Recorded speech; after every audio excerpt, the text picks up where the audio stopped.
Okay, good morning, everyone. This is the Tuesday, June 22nd, 2021 meeting of the Planning, Resource and Development Committee. So I'll call the meeting to order.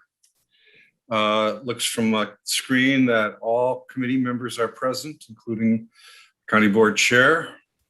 So we have a quorum. Approval of the minutes from January 8th. You want to have a motion? I'll move approval, Mr. Chairman. I'll second it. We have a motion and a second. Any questions or revisions? Okay, all in favor of approving the minutes, say aye. Aye. Aye. Opposed? Thank you. Do we have any public comments today, Tom? No, none were received. Okay. And we have no public hearing. So with leave from the committee, I apologize for not being there today. I had a vacation scheduled back in April before I knew we were going to be having in-person meetings in June. So I'm here. Sorry. Because we have staff and public that are here today, and we have some items that might take a bit of discussion. I'm going to ask without objection to make a few agenda adjustments in order to assure that staff don't have to stay around for the whole meeting if they don't need to, and that the public is able to get a timely action on their decisions. So what I suggest would be moving two items, 6A and 6C, to the end of the agenda so that the committee can focus on what might be a longer discussion on those things. And then move 8C up to after the discussion on foreclosed property. 8C would be, I think that's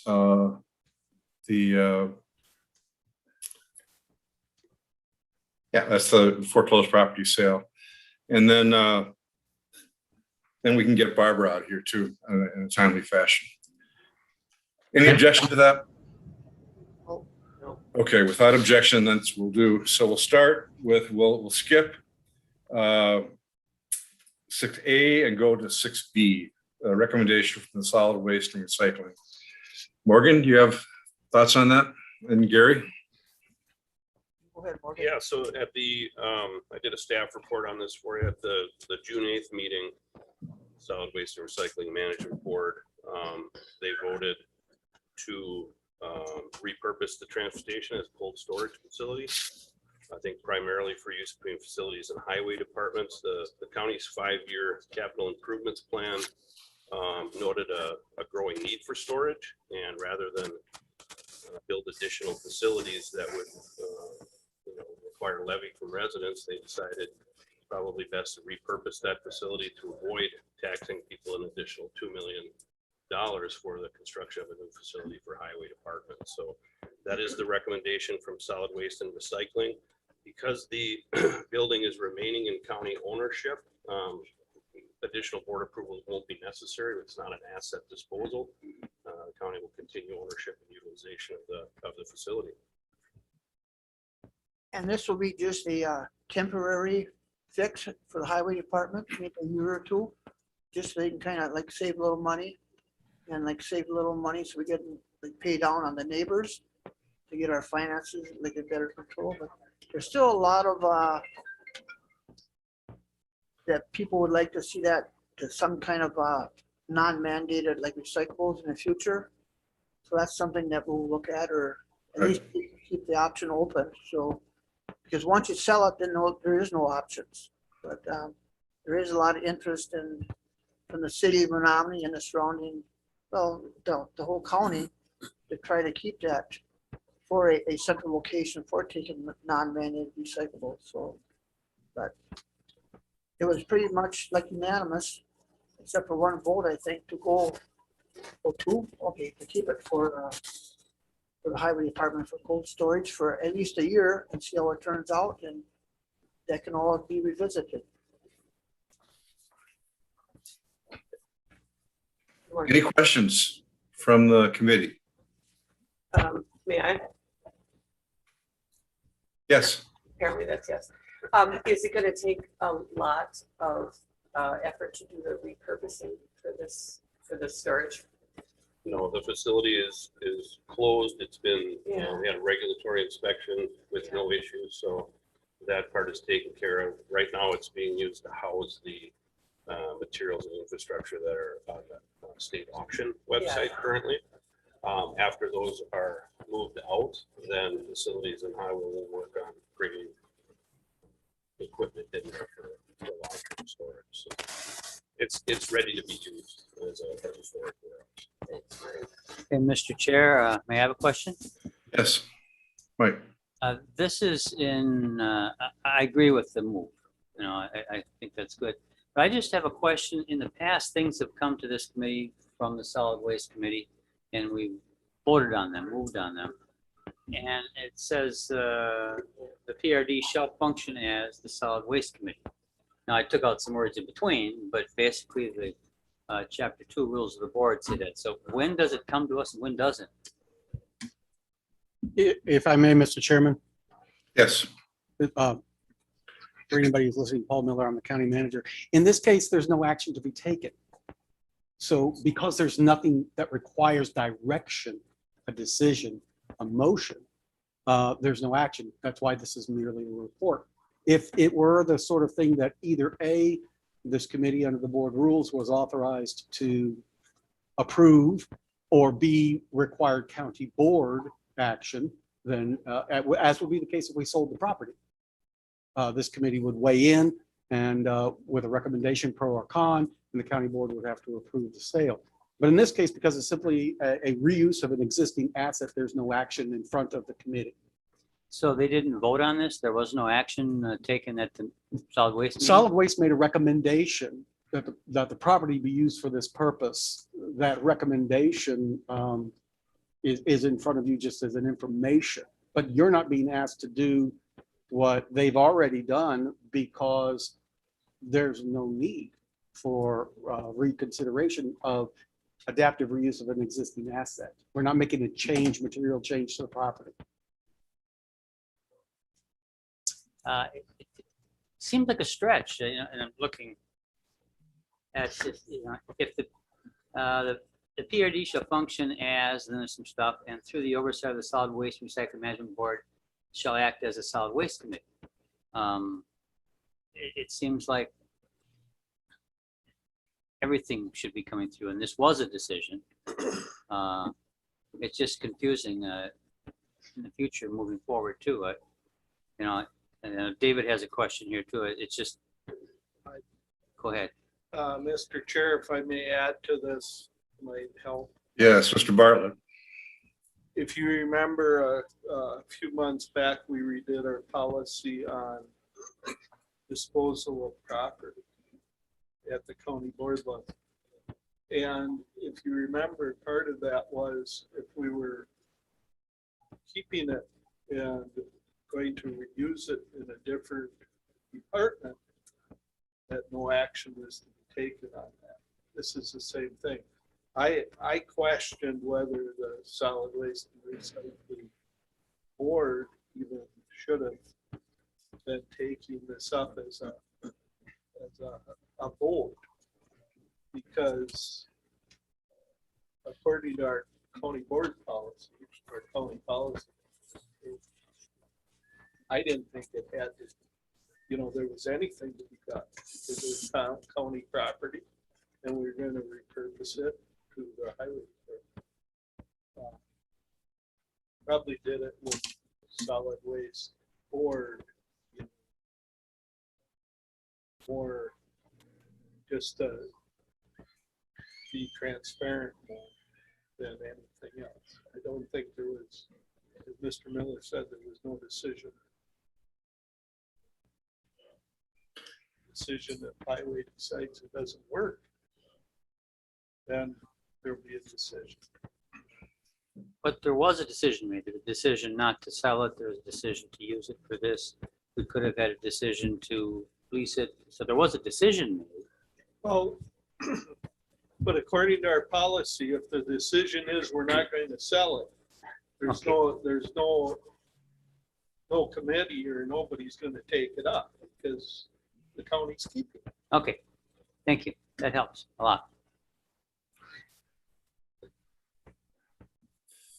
Thanks Supervisor Kinnear for bringing that up. I do think you have a point that going forward, we probably need to have a little more clarity about some of how our committee relates to the decisions about this division. Any other questions? So this is just for information and explanation purposes, with no actions required by us.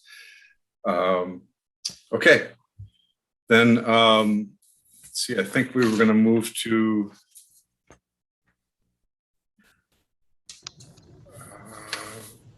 Barbara's request, Ms. Fennelly's request for a foreclosure sale.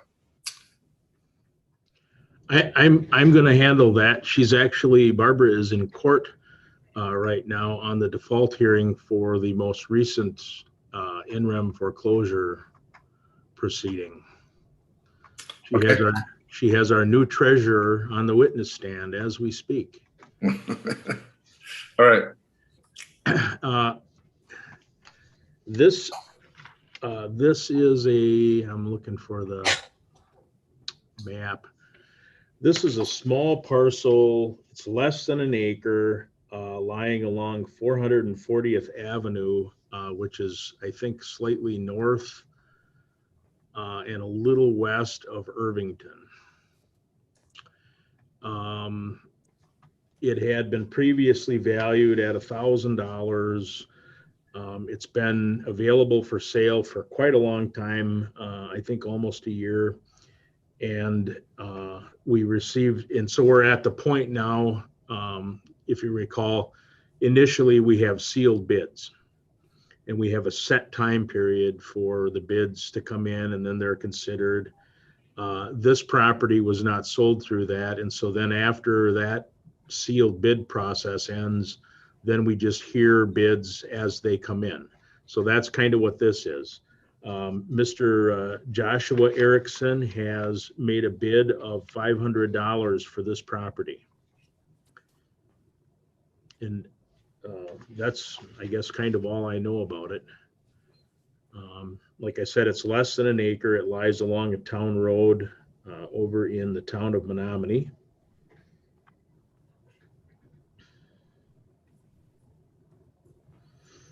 And my understanding is that it's I spoke with Barbara and Beth, both, who've managed this stuff more closely. It was suggested to me that we recommend the committee approve the sale. Okay. Thanks, Nick. Are there any questions or comments from the committee regarding this sale? Mr. Chairman, I have a question. What are the back taxes due on this property? Do you know? I was afraid you were going to ask that. Okay, well, It was taken in 2000. Oh, the property was taken in 2000. We've been working on the better properties. I don't off the top of my head, I don't know what the past due taxes were. well, that's okay if it was taken in 2000. In other words, it's been over 20 years. Is that what you're saying? Apparently, yeah. Okay, thank you. Yep. We better sell it. Time to get it back on the tax roll. Yeah. Any other questions? Okay. Is there a motion to receive the Also sale? move, Mr. Chairman, I so move We have a approval. motion. Supervisor Anderson, is there a second? Supervisor Kinnear seconds. We have a second. Any further discussion? All in favor, say aye. Aye. Opposed? No? So it carries. Thank you. Thank you. And I think next we were going to go to item 7, which was a discussion of I think, right, of the planner zoning administrator position. And I think County Manager Miller is there today to help us with this. Paul, why don't I turn it over to you and you can kind of explain the situation we're in. Thank you, Mr. Chairman. I was saddened to accept the resignation of our zoning administrator, Bob Colson. Is it last Friday, Bob? Yeah, last Friday. It was. And his final day will be, I believe, the 25th. So he is taking a job with Cedar Corps, and we of course wish him well. That puts the county in the position of needing to fill the position of our zoning administrator planner while we do a search for a permanent replacement. What we want to do today, I think, is discuss the options that we have with respect to doing this. And they are at least three. The most obvious and upfront would be to find a qualified professional to be our new zoning administrator planner. It's a fairly straightforward job search. But a second option relates to a discussion, I believe, that's already happened at executive this year. And it relates to the idea of the ENS director. As most of you will recall, a few years back, it was agreed that the department, Environmental Services, is unique in the county. It consisted of 4 divisions and had no department head to kind of coordinate and pull the whole thing together, provide direction for the department. It is a department run by committee, which our professionals, the heads of each of them, have done a very good job of managing, but it is more difficult than those departments that are run by a department head, reaching consensus on issues such as budget or personnel administration. So it was agreed and the county board passed change to our organization chart to include an ENS director, but we've not funded that position. With Bob's departure, that option arises again.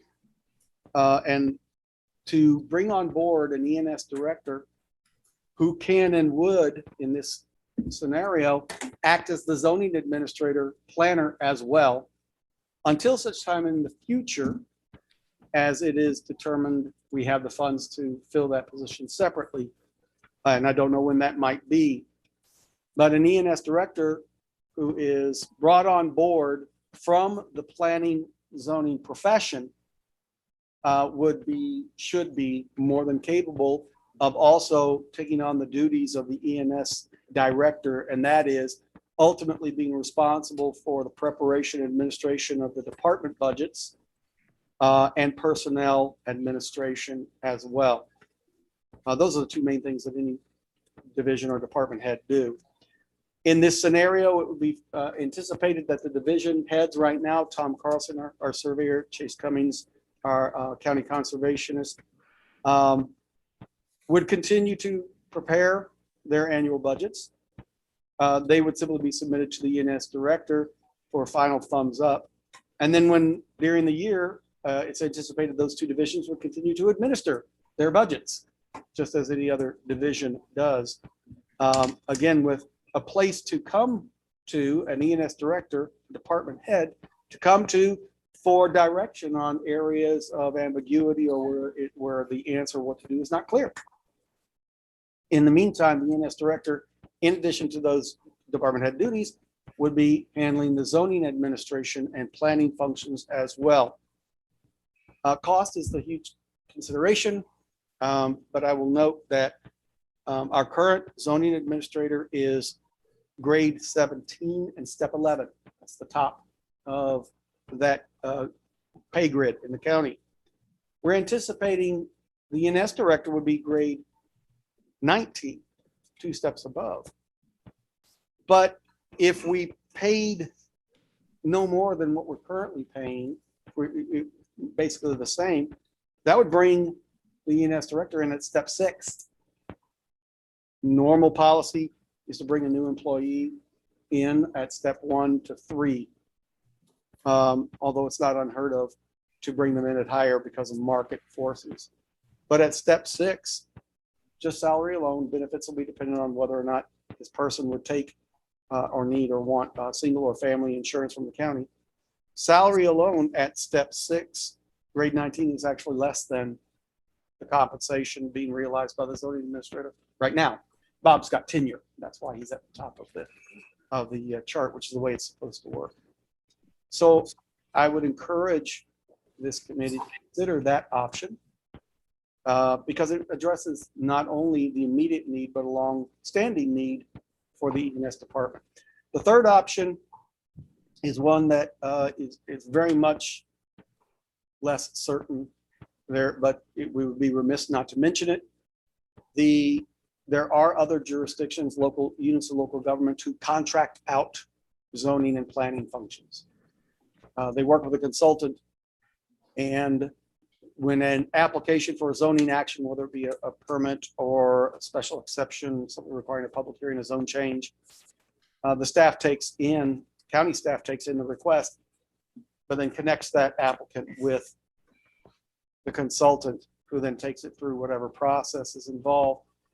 Most of those arrangements involve, there's obviously the fee schedule, but they involve the county being responsible for paying the consultants cost per hour generally, and along with travel, if there is any travel.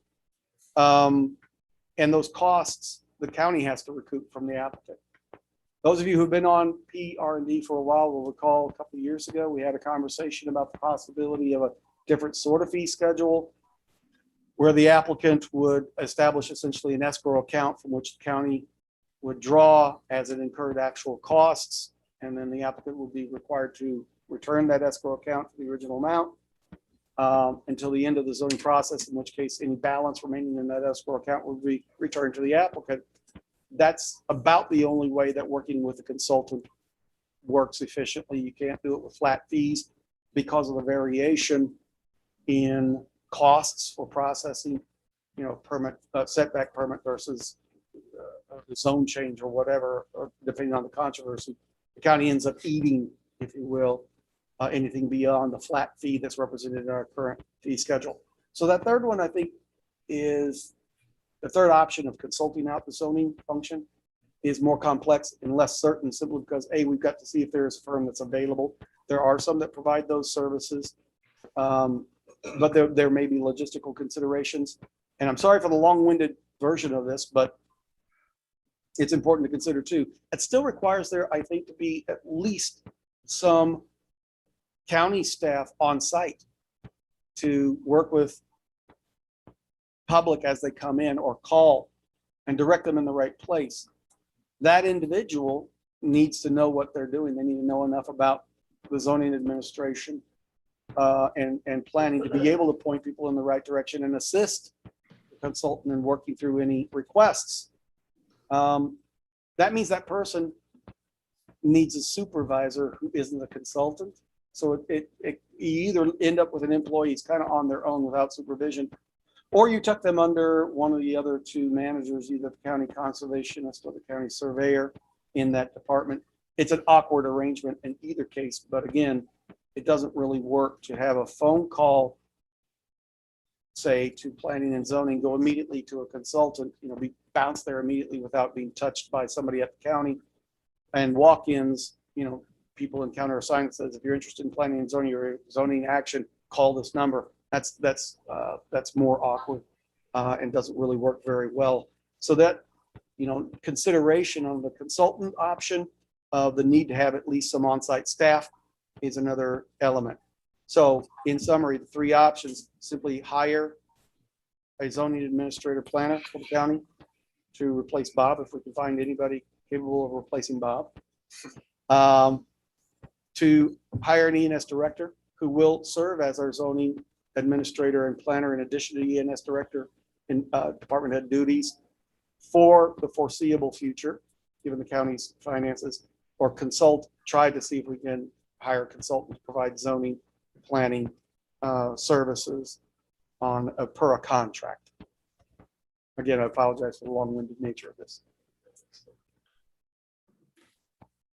Thank you. Any comments or questions by the committee. Mr. Chairman, like York, like the comment. Yes, Gary. Yeah. Well, I think option one, to me, like seems the most obvious. Because option two, to take over the whole directorship, right now, Bob is saying that he's overworked and can't keep up. So to have a person take over for him, plus take on more duties, I don't think would really work out. And my other question is, have you had any people comment that they'd like to look at, or any applicants, or haven't you put it out yet? But sometimes the word gets out and people know about it anyhow, that might be interested. No, there has not been time to post the job and Okay. initiate the search. It also presumes that that's what we're doing. It's simply replacing. I will note that I appreciate your concern about the degree of work that the zoning administrator planner would have if they were also the ENS director. I will simply observe that that's not uncommon. That's not an uncommon kind of thing. And I've got many years of experience as a zoning administrator planner myself, many years before I went to the dark side in administration. And it is absolutely doable for one person. I have absolute confidence in that. Thank you. Mr. Chairman, Yes, Fran. your experience notwithstanding, I think the ENS department has been understaffed for a long time. I think Bob has done, more than yeoman service for us. I think bringing on an ENS administrator and tacking on several additional responsibilities is not very feasible in my view. So I'm going to agree with Supervisor Bjork. You will write this down. And I would like us to go forward with the first option. We're trying desperately hard to replace Bob. Thank you, Diane. Anyone else? Yes, Mr. Chairman. Yeah, Mr. Anderson. I guess, yes, I think right now, though, it's critical that we need to go to option 3, because if they need help, they should be able to go to help and outside help and get it immediately, rather than burn out Tom and Chase and all the other people we have. Their plate is loaded. And we could go to option 3 to begin with, and then be looking at this, giving us more time to go to option 1 to replace this position. But I'm worried about right now, what's going on right now. We need to get Tom and Chase and others the opportunity to job it out right away when they need help.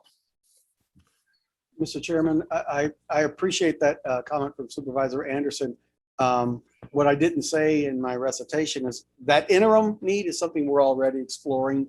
I have reached out to Singapore, where Bob will be going, to see what we could arrange to have him continue to provide zoning administrator duties for us. So, he'll ideally he'll start his new job at his old job and provide those services for us in the interim. Okay. Anybody else? Mr. Mike, you had it. Mr. Supervisor Kinnear. Thank you. In retrospect, when we added this supervisor position and didn't fund it, it was something that I don't think we needed then.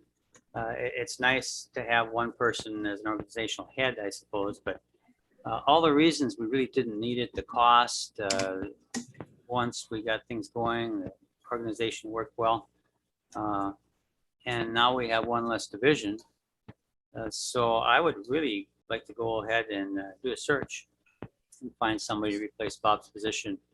To add the extra cost, if not extra cost right now, it will be extra cost down the road of another person. I just can't go back to my constituents and say, oh, we're going to add another person in administration. So I'd really like to see the search and agree with Gary and Diane. Thanks, Mike. Chairman Bartlett, do you have any thoughts? Not really anything that hasn't been said already. I kind of agree that especially that the costs may be the same now or a little less, but in the future they would get more, get to be more. Thank you. I guess I have to concur with my other committee members regarding option one. I think that the hiring of a director was appealing at a time when the budget crisis wasn't so stiff, and where our division staff was having some trouble, struggling a little bit with effective coordination and collaboration. Now, as Mike pointed out, we have one less division. And as I look at the staff, have they been working together over the past year or two, it just seems to me like they're doing a much better, much improved job, and have figured out how to overcome some of the pitfalls of the structure we have. And I'm kind of in favor of staying with what we have and urging administration to do a search. So, Paul, I don't know how you handle all that, but that's kind of, I think, what the feeling of the committee is. Mr. Chairman, that's exactly the feedback I needed. I needed the direction from this committee as to how you wanted to proceed in addressing Bob's departure. I hope the committee will join me in chastising him for leaving us in the first place. No, I'm kidding. But That's a second, yes. but those three options, that's what I needed, was your consideration of those three options and your direction as to which way you want to proceed. Okay. Mr. Chair, if I could, Yes, please. I think that there may be a hybrid that you might want to consider. I've been thinking about this quite a bit, and leaving my staff, and they're still my staff for a few more days, and I think that there's there's some difficulty ahead, just with Michelle going on leave, and it really puts them in a real tough position with just a lot of things. And one of the things that I think might be of consideration would be thinking outside the box in terms of just how the department is organized. You might consider a whole new look at this. One being, it's not unusual for sanitation to be under the health department, and sanitation has other people there that could inspectors that could pick up the slack that we're currently experiencing. I spoke with KT about this, and if that group were to get POUTS, there would be some redundancies. POUTS inspection, there would be some redundancy and some cross training that could happen in the health department. And then it would make sense, or at least a consideration, to follow up on Mr. Miller's option of contracting out only the zoning piece, and the fees certainly would help offset that cost, but the salary of this position and the fees collected would is certainly worth considering. There would be possibly should be some savings to the county, and there wouldn't be a need for us to look for an additional inspector, which this department absolutely needs one more inspector. So I think there may be an option that's kind of a hybrid or a different option that would be worth considering, and I think it could be something that would be a tremendous savings to the county, and I think it could be a thing that would be fairly seamless in terms of how it could be implemented.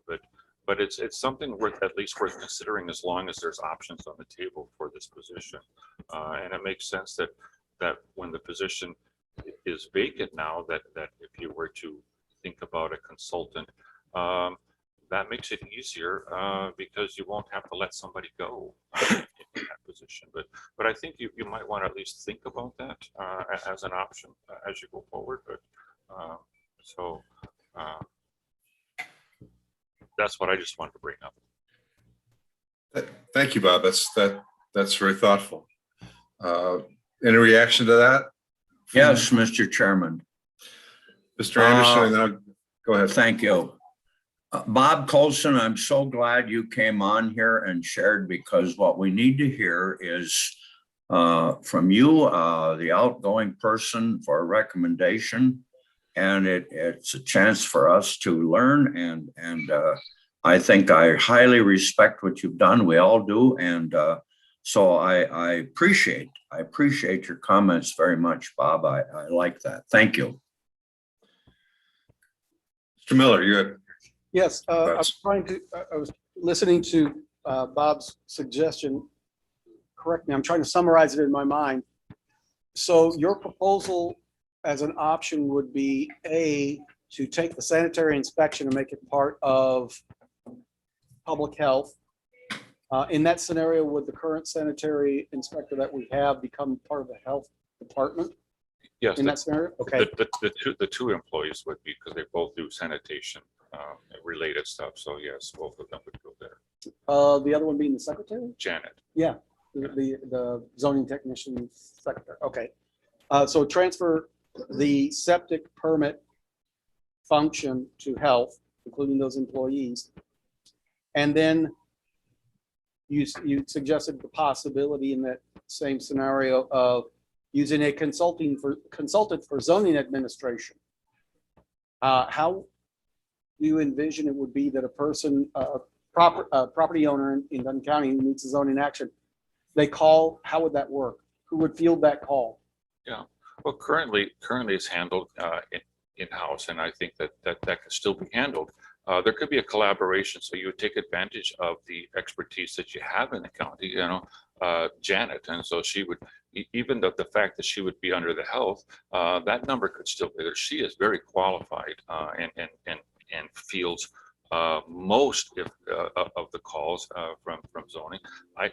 I only get the ones that she doesn't understand how to deal with, and I think that function could still happen, and that would be a function of that person, is that they would be the front line for sanitation zoning, and they know it already. Would there be any challenge if our public health director becomes a supervisor of the secretary that's now in zoning? How is there any evaluation of their performance on that element of their job? I'm not sure. I think the logistics, I wouldn't say that I've worked them out today, but I think the logistics can be worked out if that's an option that the county would like to pursue. I don't, I'm certain that there's a way to figure that out, and it doesn't seem that that's insurmountable. And then one more thing I wanted to drill down a little bit on.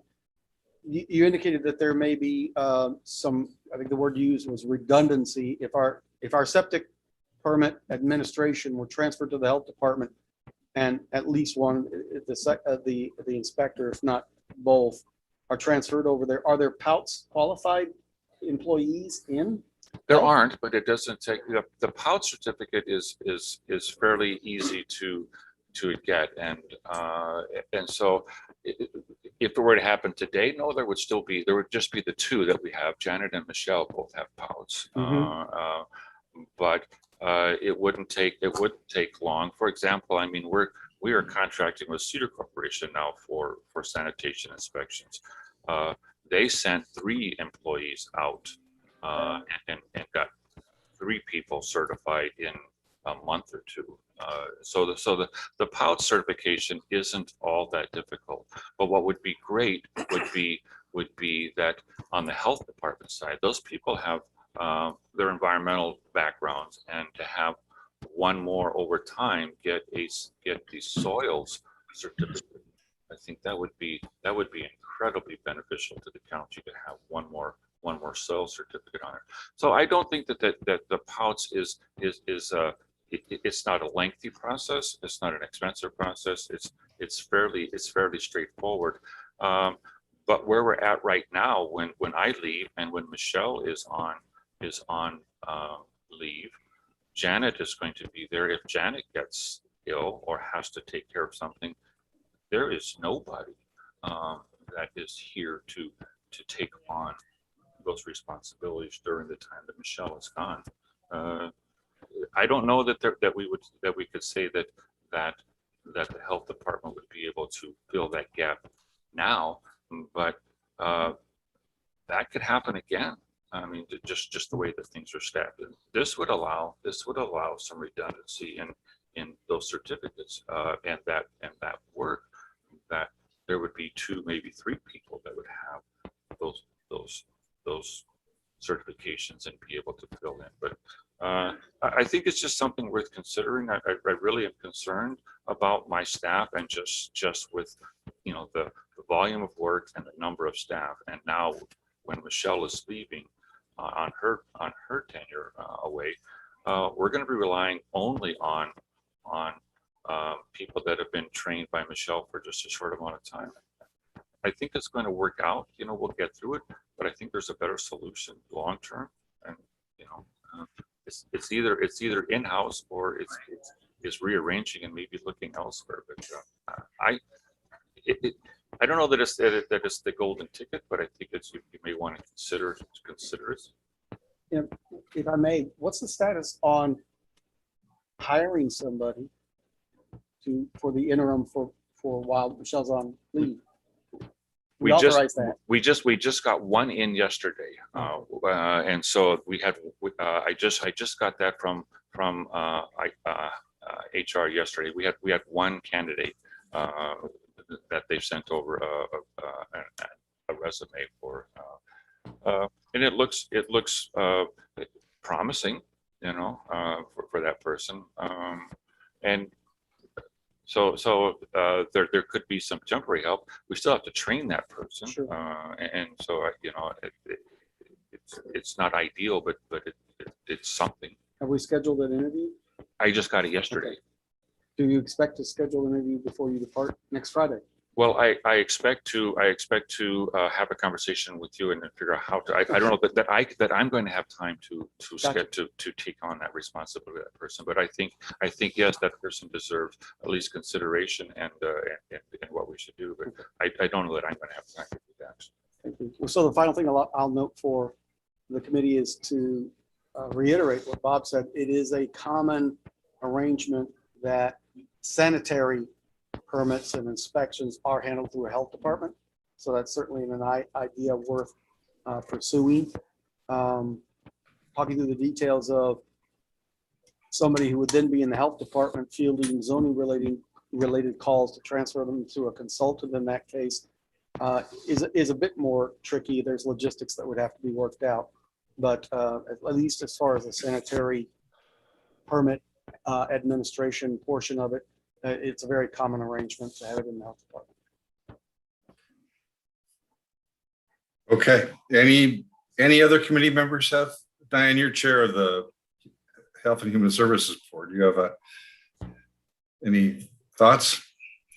Oh, well, we are going to have a discussion about sanitation inspections on Thursday. I don't know.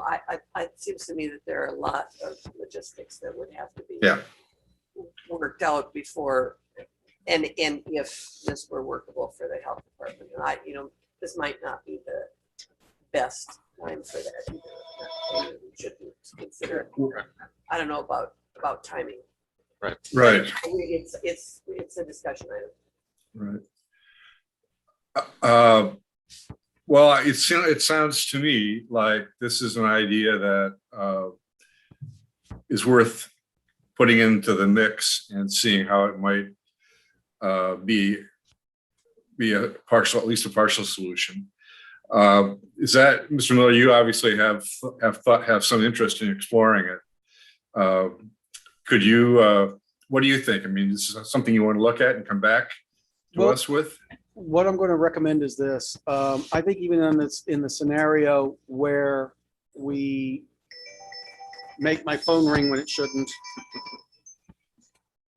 even in the scenario where we do transfer the septic permit administration to health, my sense from this committee, and you can correct me, is that we still want a zoning administrator on staff. So unless there's a major objection, I'm going to recommend that we proceed with advertising to fill the zoning administrator planner position. And in the meantime, I will explore with Bob and with KT Gallagher, the Director of Public Health, the pros and cons and the logistics of transferring sanitation to the health department. Sounds like a plan. Any other comments from the committee? Okay, good discussion. Oh, I'm sorry. Go ahead, Dave. If we were to look at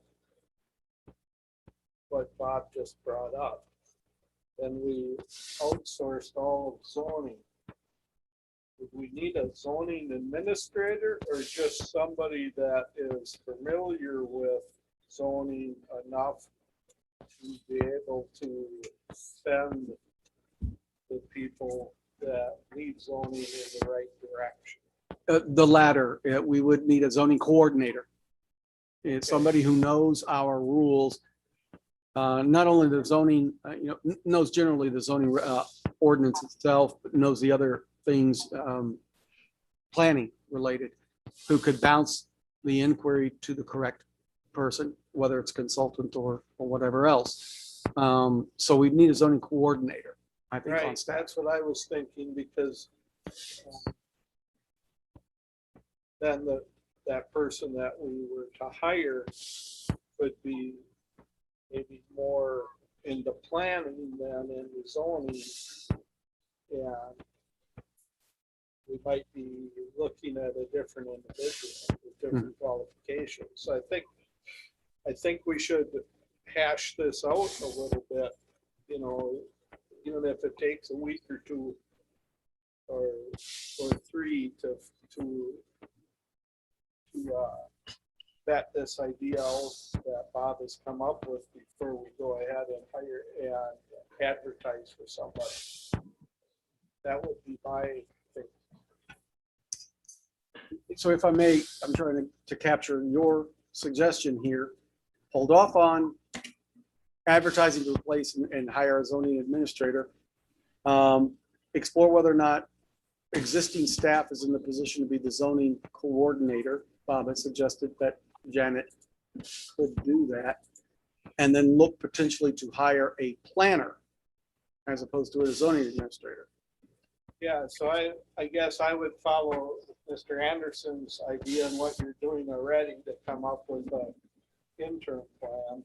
Yeah. I would, the idea of Janet handling the zoning calls, I think that's a good idea until we get somebody on board. But I would hope that we would hire someone that would, if we did that, that would be more of a planner, but still could direct people in the correct where to go for zoning.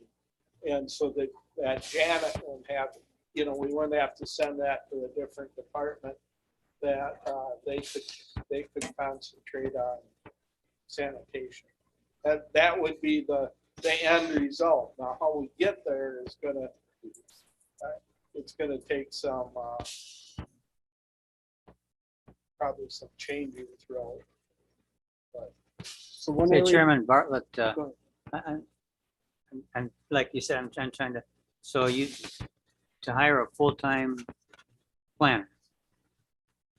yeah, somebody that's a planner and still can at least send people, that they can learn zoning enough to send people to the right direction. But from what Mr. Miller said, and when we had a full staff, a full-time person can do planning and zoning.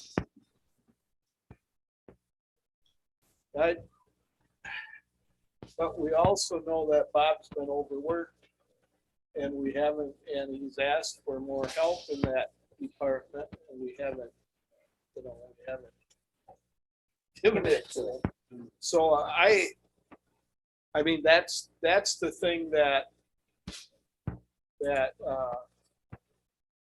hiring a director that bothers me the most is we're giving more, more on to that person. Where now, if we give what Bob is kind of indicating, I think a planner option would open the door for more options in that department with that. I don't know, until we look it over. But I would like to discuss this. I would like to hear what KT has to say about it first, and then I would like to have just a discussion on what we could envision that, how to make things better. But one of these things that we're talking about is we have to find a firm that's open to doing zoning. And we don't know that yet. So I mean, there's lots of variables here that I just don't think we should rush out and hire someone until we know exactly the direction we want to go. Staff can certainly, for next meeting of PR&D, put together an outline of the options and the key considerations on each for further discussion and a direction by this committee. The two options, the one that Bob brought up and the just advertising. Well, I said, I was thinking 4 because, but you've already rejected, you're right, you've already rejected a couple and that's fine. But we can fully vet the pros and cons of the considerations on the options of either bringing on the zoning administrator, planner to replace Bob, and then the considerations of transferring septic permit administration to health department, and then consideration of the administrative, the zoning coordinator. Is that could that be a planner who's also a zoning coordinator, or not? So point is, we can put together those scenarios, highlight the pros and cons. One of them, again, if we bring, any time we bring on a consultant for zoning purposes, my concern is fees and how we administer that. And this committee has expressed in the past a reluctance to do the escrow account approach, which is one way of guaranteeing that the county's not subsidizing zoning applicants. Be that as it may, that would be, we can fully or try to fully work out the key details for your consideration. You'll get those materials for a week in advance, hopefully. And in fact, now that I'm thinking about it, I'm going to be out of town, so maybe not next PR&D, but certainly next month. Mr. Chairman?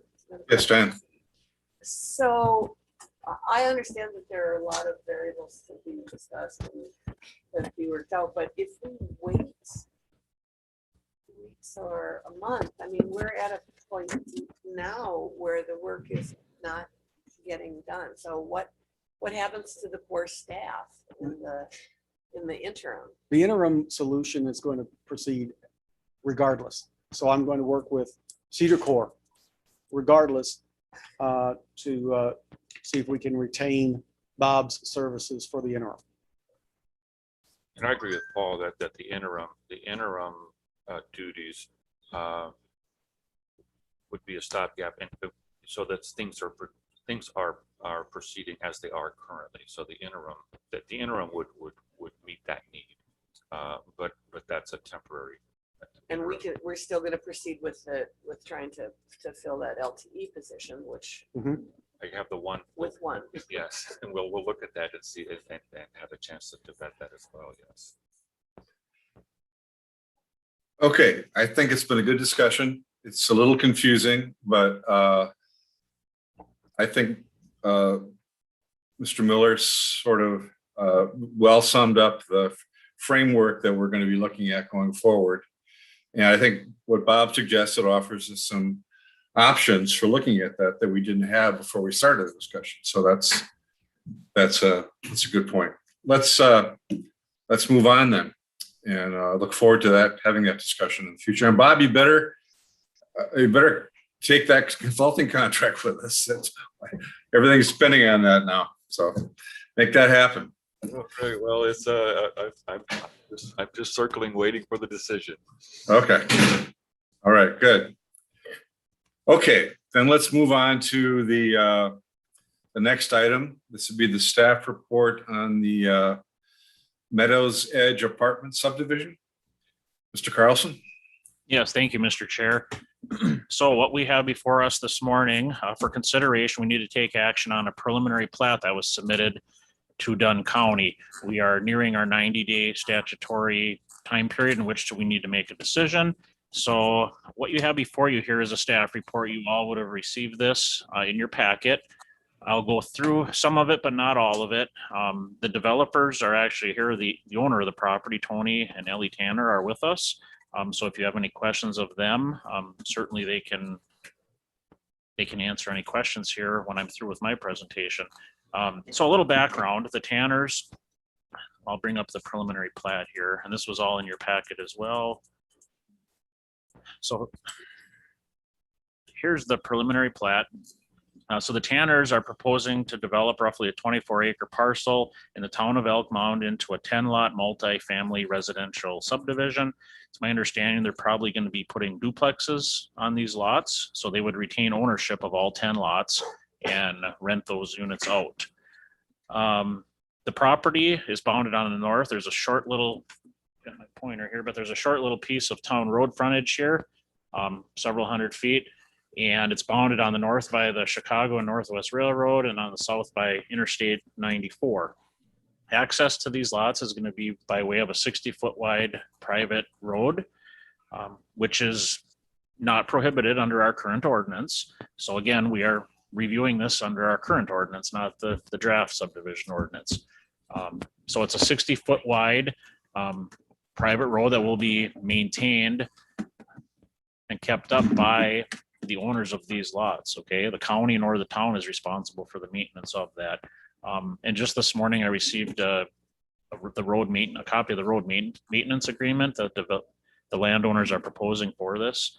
So it's good to know that they've at least considered that or have something in place going forward, because that's always a huge consideration. Who's going to maintain this road going forward, plowing the snow, grading it, graveling it, blacktopping it, what have you.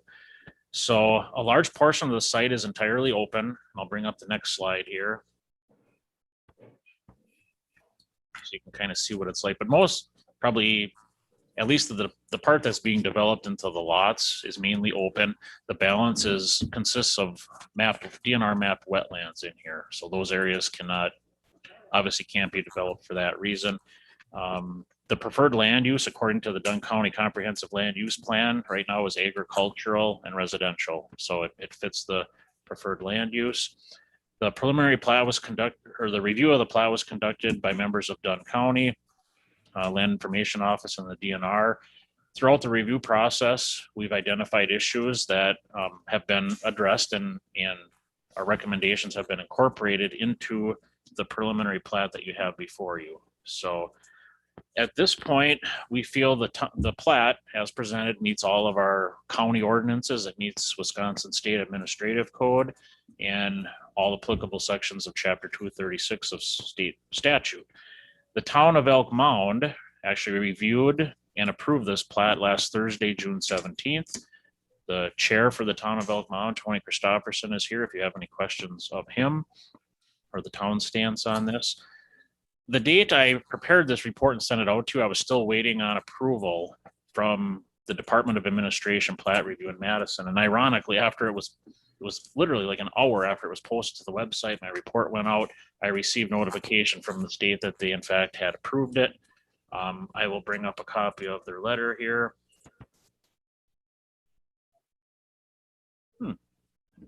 Okay, I did this before the meeting and did not get that message, but let me try. So here's actually a copy of the plat that they certified.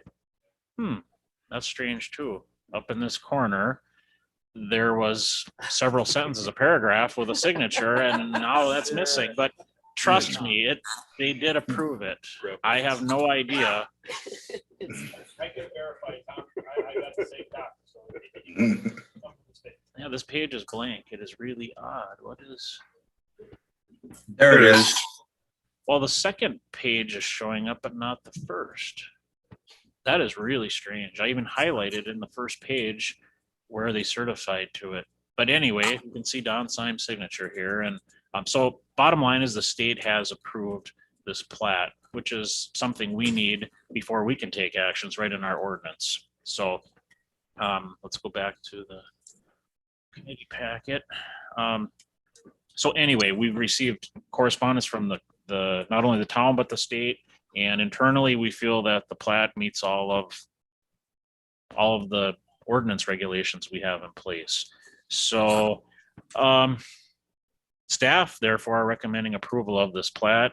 We can get rid of, go back up to my staff report, the bottom of the last paragraph is really not applicable anymore because we did receive certification from the state prior to this meeting. So let me just go through. That concludes my staff report. There's a copy of the application that was submitted, copy of the plat. We've all looked at this. There are some conservation easements on here. It's my understanding the town of Elk Mound has a 2.5 acre minimum lot size, but being the developer was willing to work with the town and set aside some areas as conservation easements, they were allowed to decrease the size of their platted lots. And perhaps the town can speak a little more on that if the committee has questions. But so right now we have 10 lots that are going to be developed. There's actually 3 outlots on here. 2 are labeled outlot 1, outlot 2. Those are basically the wetland areas, and conservation easements are on some of that, although some of the conservation easements are also on the platted lots. And then the third outlot would be what's labeled as Meadowview Lane. That'll be the private road coming in. So the 3 outlots will be owned in equal percentages by all the lot owners out here. The last thing we want is for, the taxes not to be paid on outlot 1 and outlot 2, and the county gets back a bunch of swampland. So all of these lots, are going to own a 10% interest in the outlots out here. So I'm trying to think, I guess I've covered everything I wanted to cover on the county's review on this. Again, we're recommending approval. Tony and Ellie are here if you have questions of the owners, and Tony Christopherson is also here if you have questions from the town. That concludes my report, Mr. Chair. Okay, thank you. Thank you. Committee members have any questions? Questions, Mr. Chair? Yes. Sure. So that's gonna be a private driveway, private road? Is that gonna be blacktop or? Yes. Okay. That's good, because otherwise you get owners coming in 4 or 5 years later and they wanna know we're paying all these taxes. Why isn't our road blacktop? We have to still private road, but. So once it's blacktop, do you plan on making it a public road where the town would take it over? Okay. Thank you. Any other questions? Do Um, any? Mr. Chairman, can I? Yes. And this is probably for Tony. Are there any concerns about, we've talked about this in some other subdivisions, about emergency service in the cul-de-sac? And No, I don't have any concerns. Tony, could you please work to the mic so everybody can hear you? Yeah.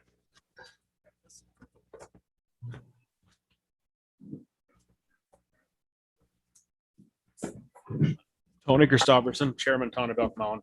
No, the town does not have any concerns about this. It ended up, my understanding is our ordinance was passed a few years back dictates a larger bulb on the cul-de-sac for to facilitate efficient plowing with the count, a town patrol truck, and that's why they've chosen to go to a private road. And that's why I added forward to Tom that there's a maintenance agreement, a whole legal document that's showing that then that outlot technically is an outlot, but that private road then is owned 1/10 by each of the lot owners, and a whole arrangement as far as going forward is to maintaining that and on the other outlots. Okay, so that's covered that way. But I don't foresee it's gonna be an issue to get in and out with safety equipment. Thank you. Any other questions?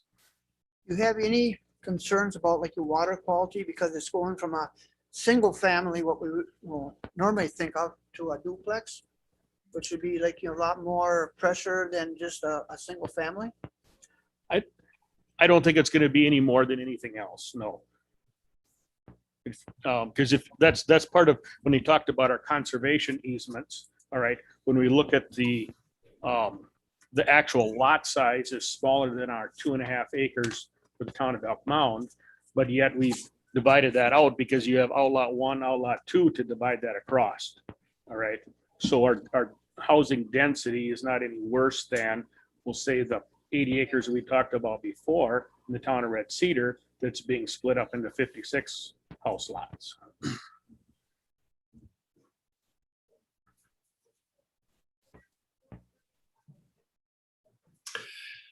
Okay, any further questions or comments from the developers? All right, a motion, one way or the other on this to approve? Mr. Chair, I move approval. Mr. Chairman, I move approval. We have a motion. Supervisor Anderson, is there a second?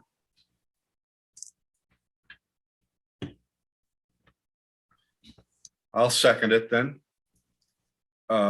Any further discussion?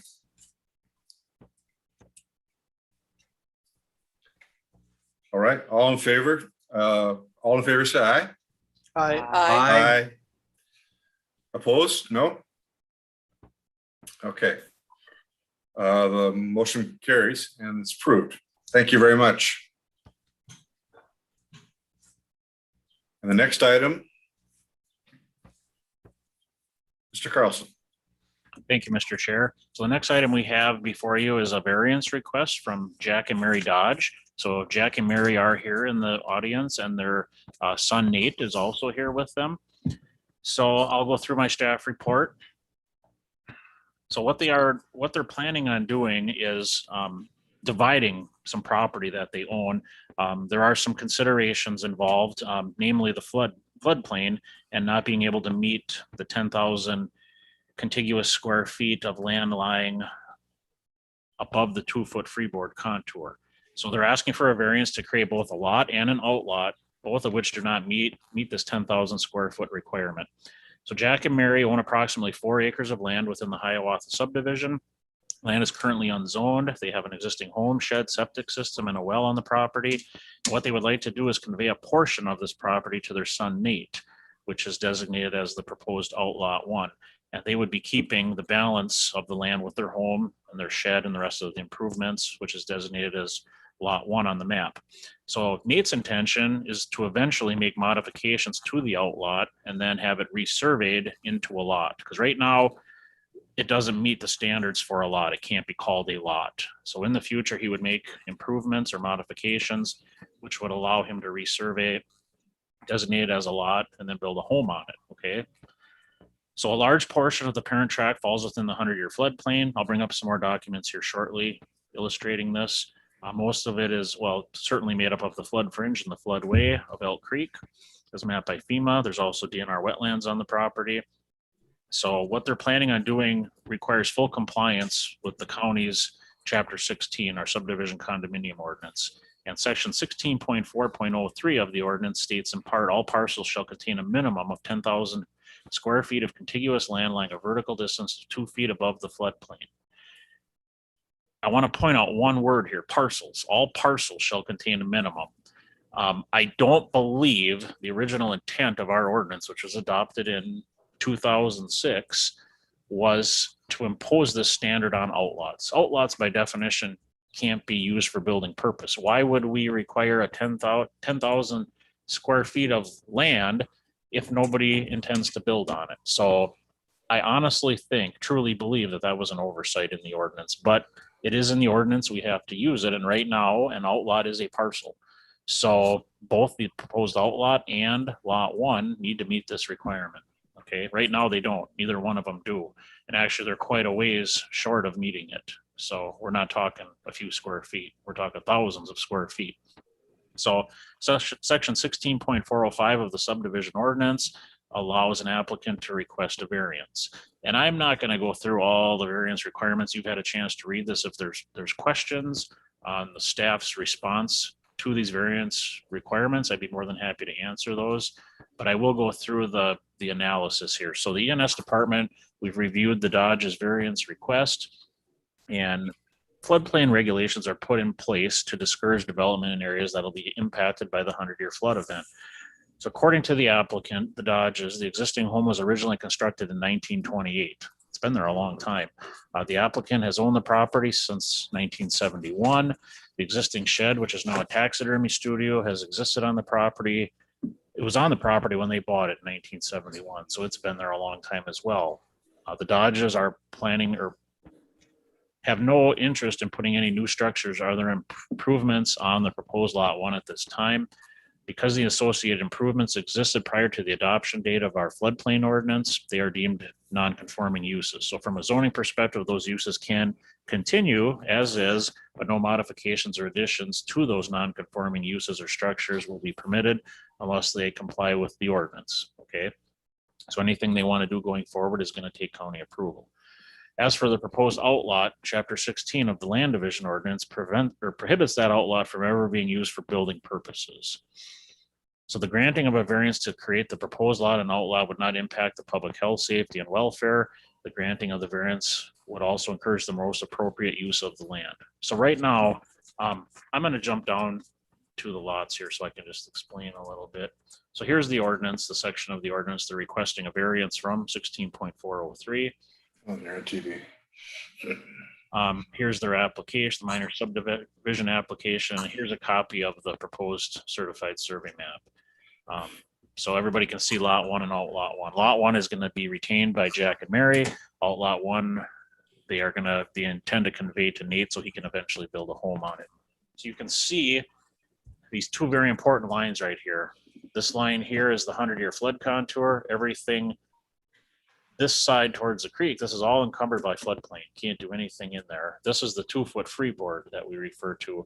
So this little piece in here, we need 10,000 contiguous square feet on both of these lots. Well, right now, lot 1 doesn't even have 1 square foot that meets the requirement. Outlot 1 is substantially short. So right now, staff are looking at this from the snapshot today. What are they trying to accomplish today? Not so much what's going to happen, say 6 months from now or a year from now. We're taking this on its merits today. Right now, this home and shed have existed here for a long time. We know the house has been there according to testimony from Mr. Dodge, 1928. It's existed in this floodplain, whether it sits on 4 acres or 2.29 acres. It isn't going to change the fact that it's still in the floodplain. The committee may remember, in the not too recent past, we had a same type of variance request from Homestead Resources, LLC in the town of Peru. There was a 40-acre parcel near Meridine. They wanted to split off 5 or 6 or 7 acres, sell the balance, which was productive ag land, and it didn't meet this requirement. So the committee, I presented that, the committee approved that, and this is very similar to that. These buildings are here, they're non-conforming, and again, doesn't change the fact that the floodplain is there, and it's been there since, the building's been there since 1928. So again, I drive home the point. The buildings are there, they sit on 4 acres. Whether or not they sit on 2 acres or 4 acres, in my mind, doesn't change anything. Use the word grandfathered, and in my mind, lot 1, we certainly are standing, we would recommend approval on that, given the circumstances and considerations. The outlot now is very similar to the latest rezone or latest variance request we had come in here. You may remember from Don and Tanya Larson in the town of Sheridan. They wanted to sell off a piece of land on the Hay River, call it an outlot. It had no improvement, just vacant land. The committee approved that. So we have both of the prior scenarios wrapped into one new project here. It has both elements, some existing buildings they just want to put on their own parcel and deed off some unplatted lands designated as an outlot. if the committee approves this outlot right now, if Nate would come into the office once he's owner of this property and petition for get a building permit or sanitation or anything like that, wouldn't be allowed on this outlot right now unless he makes certain modifications. He would have to bring in some fill, which according to the zoning office is permitted if in the fringe, provided, permit, you'd need a permit to do that. But if modifications to outlot 1 could be made under our current ordinance, that they would have, basically this area right in here would have to be greatly expanded, like up into here, which is where they want to build. If they can meet the 10,000 square foot requirement, they could hire their surveyor to come back out, prepare a new certified survey map, and designate this outlot 1 now as lot number 2 of a new certified survey map. Wouldn't even need this committee's approval, because at that point they're not asking for a variance. So this has some future implications. I just want to make that known, get that out there. Right now the committee is I guess the applicant is looking for a variance request to create this lot and outlot 1. If they don't improve this site to meet our county code, it's never going to be built on. So that is up to them. And that's their responsibility. Another thing in the mix here is our current ordinance would allow this outlot to be designated as a lot in the future if it met certain requirements. But as you're aware, we're working on a draft ordinance. That draft ordinance, if they wait too long to do this, let's just say we adopt our draft ordinance in December, then they would have to comply with that. And it's highly unlikely that this outlot would meet our 30,000 contiguous square feet. It can't include floodplains, slopes, things like that, building setbacks. So time is of the essence. If the committee grants this variance today, they would have to move very quickly, make sure they met all the requirements of our current ordinance, got this submitted back in a timely manner, in order to accomplish what the end goal is, to have a buildable parcel here. So again, right now, this would not be a buildable parcel if the committee approves this. And Jack and Mary's home and improvements would now exist on a slightly smaller parcel than what they currently own. So I'm certainly going to open it up to some questions, because I'm sure there's going to be some. So here's just a copy, a portion of the original plat of the Hiawatha subdivision. So we are right in this area here. It's a very old plat, 1926, I want to say. Where was it at, Tom? In that plan? So it's right here. It's lots 18 through 22. Yeah. So 18 through 22 is what the Dodges currently own. Their legal description. It says lots 18 through 22 of block 10 of the Hiawatha subdivision. So here is just some more contextual. Our parcel mapping, I guess, in this area leaves a lot to be desired, but this parcel obviously extends down to the river over to the county line here. So you can see where the buildings are on there. The balance is vacant land right now. Both the outlot and the lot will have road access to a public highway. This sketch here shows the limits of the floodplain, the crosshatch, and then the green area are DNR mapped wetlands. So mainly down near the stream. This shows the difference, or delineates where the floodway is and the flood fringe. So the floodway is this crosshatch area in blue, and then it's really hard to see here, but kind of the polka dotted area right around in here is the flood fringe. So then the rest of this in here is completely out of the floodway or the flood fringe. And this is the area that is proposed to be developed in the future. So you can see that existing improvements here are currently existing in the flood fringe. This was a letter that I received. So, and you all had this in your packet. I'm not going to go through it, but it basically says what I just summarized here in my discussion. And again, the Dodges are here if you have any questions for them. Their surveyor is also here. If you have questions on, I didn't get into this part, but in order to place the fill and have FEMA recertify to where the flood extents are here, they would have to complete a Lomar F. And I'm not even going to begin to explain what that is. That's beyond my pay grade. But the surveyor, Jeremy, is also here from Real Land Surveying, and he can answer any questions on that. But again, we're not here today approving the fill in here. We're simply approving the variance request to create a lot and an outlot here. And again, staff are recommending approval based on the information we have received. This was also included in the material I received from the surveyor. Basically just shows the floodway and the flood fringe. So that concludes my report. And again, just to summarize, staff are approving the variance requests that the Dodges have made. We just feel it's, given all the circumstances, and again, it's my strong belief and opinion that the 10,000 square foot requirement was never meant to be applicable to outlots. But again, that's strictly my opinion for whatever it's worth. So that concludes my staff report. Again, the Dodges are here, their son Nate is here, and also their surveyor if the committee has any questions for them.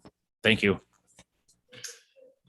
Thank you, Tom. Are there any questions from the committee to either Mr. Carlson or the applicants?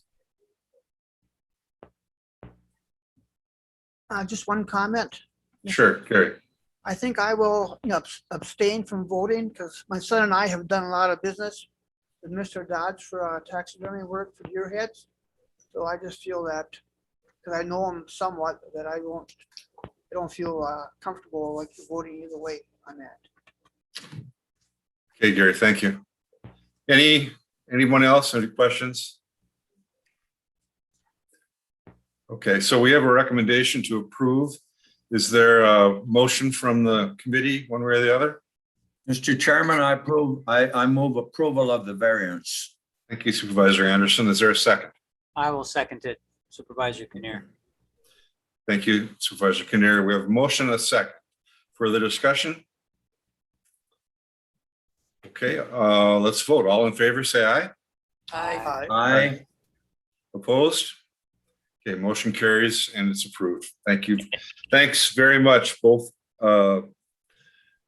applicants for coming to the meeting and sharing your thoughts with us. And Tom, if I may, Yep. the approval block on the certified survey map requires your signature and date. So either the Dodges or the surveyor will get a hold of you and coordinate a time when they can meet with you and have you sign approval of that map. Thank you. That's great. Thanks, Sean. All right, great. And we'll move on to, I think we're down to the review of the groundwater committee recommendations. And Chase, can you lead us through this? Are there any changes from last month you put in there? Sure. Thank you, Mr. Chair. So as we begin process and progress, I should say, through understanding what the groundwater ad hoc committee has accomplished, we're beginning to make a little more headway on some of the response here and a little more activity, I should say, in each one of these areas. There's a few things that I just want to call out that are different from the last report. Obviously, the first one is the movement on the manure storage ordinance. That's making it through executive committee and now first reading through county board. There were a couple questions at county board, obviously, but to this point, there hasn't been any other communication. So we'll see how my first experience going through a second, what that might entail. But beyond that, looking down at another point here, our partner agency, NRCS, the Natural Resources Conservation Service with USDA, they do a lot of similar work within the county that we do. However, their funding and programming is through the USDA, through federal government. We were able to sit down with them in somewhat of a planning process to discuss their screening and ranking tools for their EQIP program, which is their largest funding source for conservation practices within the county. And that process was informational and allowed us to provide input as to how we like to see practices ranked and scored. Practices that are in a higher ranking receive funding almost automatically, provided that it's given through the state portion of the federal programs. And if anything that's a medium or low priority typically doesn't get funding. One the important thing and how it relates to groundwater is that the NRCS has identified a source water protection watershed that does cover a portion of Dunn County. It stretches down from basically Ridgeland down to Lake Tainer, down towards the intersections of like County Road H and C and J in the town of Springbrook, and then cuts back over towards the confluence of Elk Creek and the Chippewa River. Anything to the east of that line would qualify for a higher opportunity and higher cost share rate for individuals that are installing practices related to groundwater protection. So those would be nutrient management planning, looking at building soil health, cover crops, and that sort of thing. So I think it's important to note, and I think it's applicable to this conversation, is that our federal partners, with some of our input and how we help disseminate this information, are focused on prioritizing groundwater protection in certain parts of the county. One other thing would be an update here to our nutrient management plans that have been submitted for the year. We are at about 24%, about 59,000 acres that have been turned in. So far from 100%, and I think we had that conversation last time, but I just wanted to continue to update those numbers as they are applicable to us.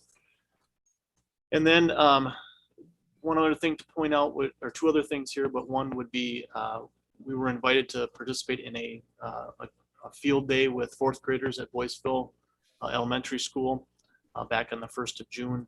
And we incorporated some groundwater programming as a part of that. It was a pretty successful day, and kids were we were all outside and next to Tiffany Creek, and we're able to do a lot of other hands-on things with those students. And then lastly, which is currently in progress, would be assisting the town of Colfax in the interpretation of some of their sampling that they've been conducting over the past several months.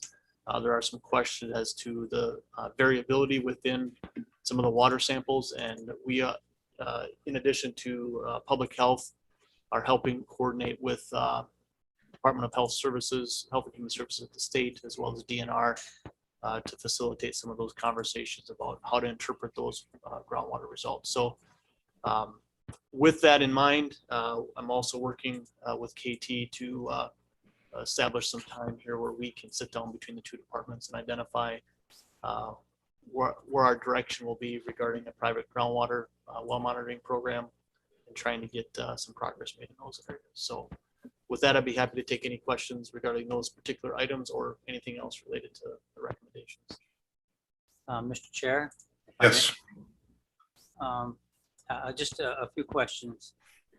The one, I think it's the first page down the bottom in green. Project where we already have really a website set up, or at least the ability to have a website. We still are looking to see how, if someone brings in their results, how it's going to get put on the website, and it still hasn't been put on the county website, has it? Right. So we have a mapping project that is established that's functioning right now, but it's not public facing. What I'm working with staff on is making sure that we have enough content to go along with that map to help for interpretation. Right now we don't have, just the basics of like groundwater 101. Where does our groundwater come from? What impacts it from well depth to casing depth to bedrock, flow direction, things like that. So we're in the process of working through that to make sure that when we roll out a public facing website, that we have enough content there to provide the public with some information. So, as we gather information in, or public well results from the public, staff is incorporating that into this database, and it will be made live at some point. How we display that won't be a dot on a map for a home. It's going to be aggregated by township or larger area, but we are slowly making progress on it. That's great. So your department is actually putting things in as you get them. Correct. Okay. Thank you. Just a comment too, we go on the next page, the second one, where it says develop a water quality campaign, etc. Just for the or the committee's information, the Canaan Lakes Association will be one of those community groups, and they're disbanded. They've supported the Red Cedar Watershed Conference. The money's going to go from there to the Wisconsin Lakes Association. They're working on dissolving it right now, this year or the next year. They just couldn't get volunteers to take any leadership roles. So that's in the process. The money has been transferred, and they've begun the process. I guess it's called sunsetting the organization. Well, and just to follow up on that, that role that the Lake Association played with regard to the Red Cedar Conference will be taken over by a newly constituted planning committee, which is a permanent and ongoing entity that will take over the financial resources and will engage in the coordinating the planning of the conference that the Lake Association used to be more or less in charge of. So that's the way that's going to be taken care of. So Tom, will that be under the auspices of the Wisconsin Lakes Association? No, it'll be a new association with the express purpose of organizing and planning an annual Red Cedar Watershed Conference and ancillary educational activities.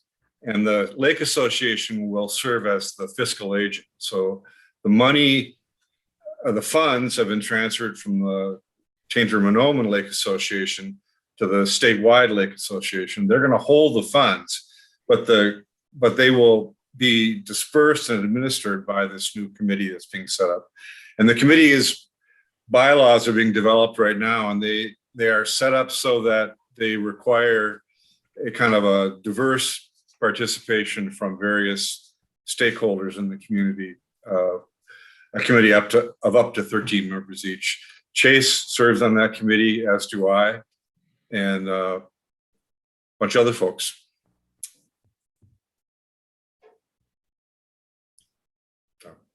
Thank you. Can I keep going? Yeah. Okay. Chase, is there any money left for abandoned wells this year yet? Yep, there is. Yep, we've staff in our office are actually just sent out, I think, 4 or 5 more letters to wells that potentially could be abandoned. So that still is a priority for our ranking and our cost share funds. Does it cost a lot more for a dug well than a drilled well? Yeah, each situation is unique, but typically a dug well is going to be can be more labor intensive rather than just pulling casing and at night. So. Okay, thanks. And I've been confused all along. If I go down a little further where it says establish voluntary monitoring of private wells and launch a voluntary well testing program, they're not much different, are they?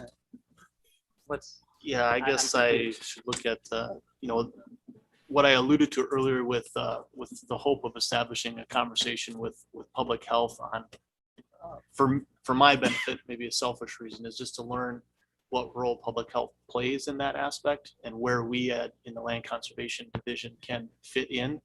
But it is my hope to, I envision a point in time where we are able to accept voluntary well monitoring. A citizen can bring in a sample and we can help facilitate getting that tested. Might not have the funds to pay for it, but at least offer that to the public with the hope that their data would be, we can compile that data and make it part of an ongoing system here. So. And boy, last one finally, everybody. The very last thing on here, it talks about a UW Stout student getting hired. Well, I can see where that wouldn't have happened for a while. Might that happen when the school comes in session? Or? Yeah, that potentially. I'm not going to discount it, but I think that's part of maybe the conversation we need to have internally with our public health department partners is do we have the capacity within our water resource specialists here within our division, water conservation division, to help facilitate that, or do we need to outsource that with assistance from a Stout student? It's yet to be determined. Thank you very much. I'm done. Great, thanks, Mike.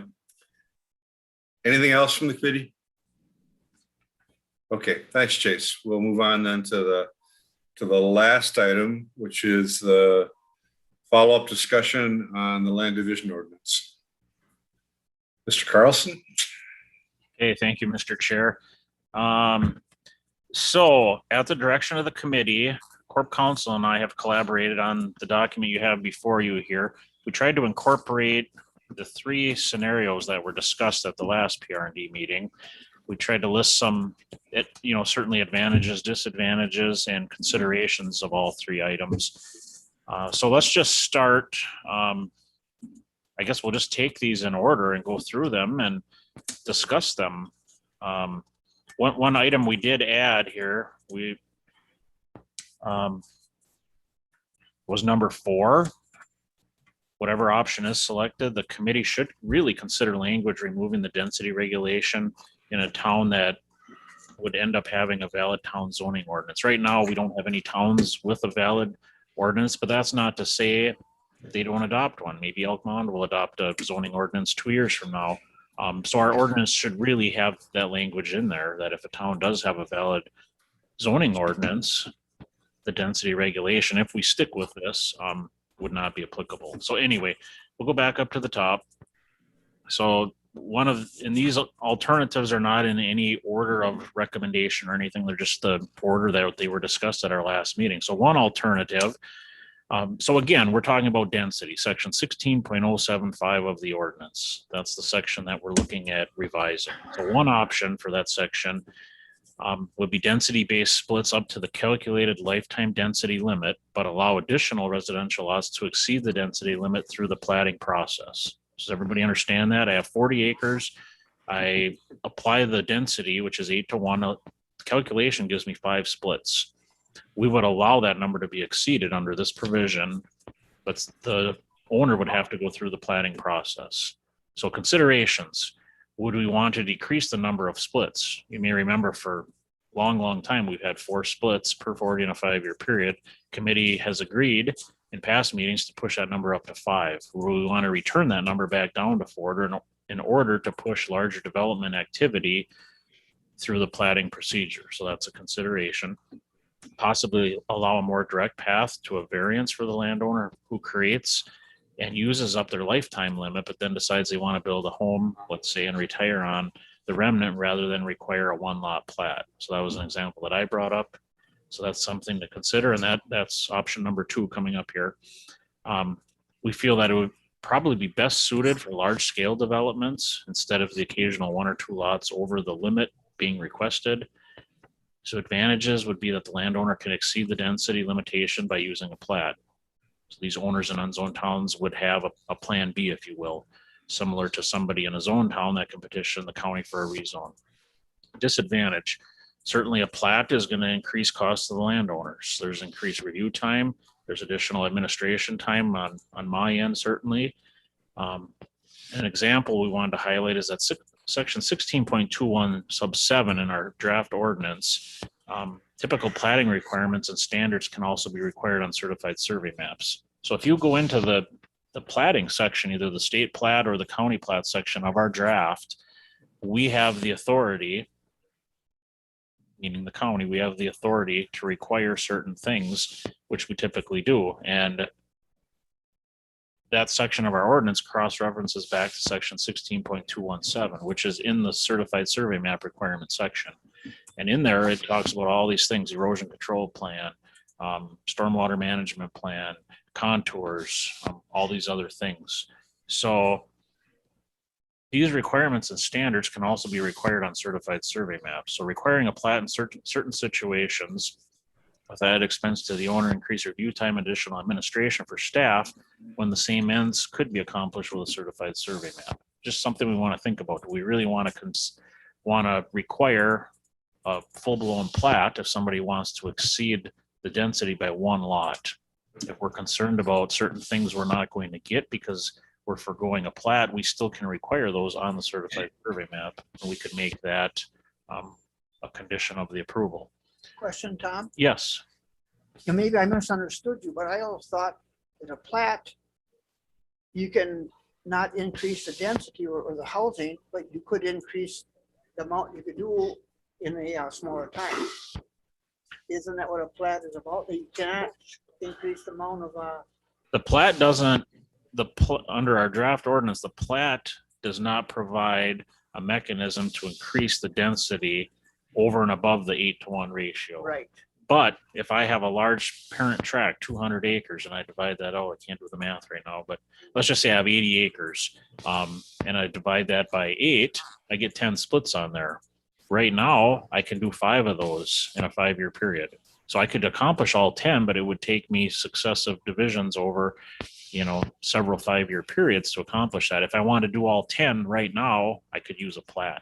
So the plat allows me to, doesn't allow me to create more lots than what I'm entitled, but it allows me to get them on the books faster, not wait and do them in a phased 5-year increments. So as a follow-up to that, Yes, this would allow what we're talking about. Well, option 1 would say on your 40, you get 5 splits. If you want to do more than that, you're going to have to do a plat. So Right, so it does allow in non-zone townships. This is what we're talking about, right? it would allow them a mechanism to move forward. It wouldn't take a variance. They wouldn't have to come before this committee. They came in my office and said, I want to do 15 lots on this 40. And I tell them, well, the density allows you to do, you can do up to 5 with a certified survey map. If you want to do more, you can do it, but you're going to be forced to do a plat. Well, I only want to do just one more. I want to do 6 lots on this 40. Well, I'm sorry, you can do 5 by certified survey map. The 6th one, we're going to require a state, well, either a state or a county plat. That's what option 1 is saying. You can exceed, but you shall prepare a plat. Doesn't matter if it's 1 extra lot or 13. So if the density was normally 8, and you want to go more, you can go this route. That's Yes. what we're exploring on all this. Yes, the platting process. So I'm going to bring up an example because now is a good time for this. But it's on my screen, but it's okay. Let me stop sharing. Let me go back here. Okay. So I need to bring up a different document. So this was a plat that was done, River Ridge Estates. It's a recorded plat. There's several sheets. There's like 40 some lots out here, okay? And if we zoom in, lot number 1 over here, somebody bought lot 1 of this plat and they wanted to divide it. They came into the county, talked to their surveyor and said, I want to divide this lot. And they want to do it immediately, like almost immediately after this plat was recorded. Well, you can't do it under our current ordinance because number of lots, the 4 lots per 40 was exceeded in a 5-year period. This plat was done. They wanted to divide lot 1. So they were told they had to do a plat. Okay, so this is what it would look like. Ivan and Mary Idzo were the owners, and they contracted with a surveyor to divide lot 1 of River Ridge, replatted as lots 1 and 2 of Idzo Acres, their last name. So that's what this would look like. If somebody's going to exceed the density, we're going to get these possibly 1 and 2 lot. Well, we wouldn't get a 1 lot plat. It would be a minimum of 2 because they're dividing property. So we could potentially end up with some 2 lot subdivision plats. And the point I want to make here is this is a really good example. So we had engineered road plans on the original River Ridge. We had stormwater, erosion control, all that. When they came in and recorded this Idzo Acres, I would have to go back and look in the file, but I can almost guarantee that a new stormwater plan and erosion control report was not submitted with this. Certainly road plans weren't submitted because the road is already there. So if we feel that requiring a plat is going to introduce all these extra safeguards above and beyond, typically they're waived for these smaller. This is a prime example right here. I'll show you one more because I think these are highly applicable, certainly. So I need to stop this share for a second. Let's go back here. Back in here. So this certified, well, insufficient image again. I don't know. I don't know what's happening with the data, but it was all there before the meeting. Well, trust me, there's a 4-lot certified survey map on your screen. I Okay, do. yeah, Give me your I money. totally just- lot of trust here today. Mhm. So let's bring this up again.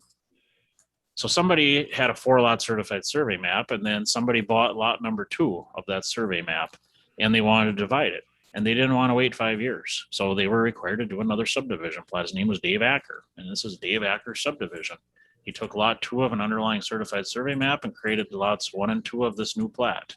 And again, there's access up here. The county, I'm almost certain, did not require engineered road plans or stormwater erosion control, soil borings, any of that. So this is what, we're looking at going forward. If we're going to require plats, obviously, if somebody wants to put in an extra 13 lots, well, in that case, we're likely going to require all these things we typically do, but we could end up with, a good number of these 2-lot plats for somebody that just wants to create an extra couple lots above and beyond their density. So again, this is a consideration that I think we certainly need to factor in. So these are real world examples. Can you build a home on an outlot? No. Present? No, currently, Some issue are outlots, right? no. Well, they're not outlots, they've been surveyed and there's an outlot and then it's divided. Well, like the example we just had before you here a few minutes ago, an outlot could be built upon at a later date if somebody resurveys it and changes the designation from outlot to lot. Then outlots can be built on if certain criteria. Not under their identity, the identity of the outlot would have to be changed. The only way to do that is with a survey. Good example.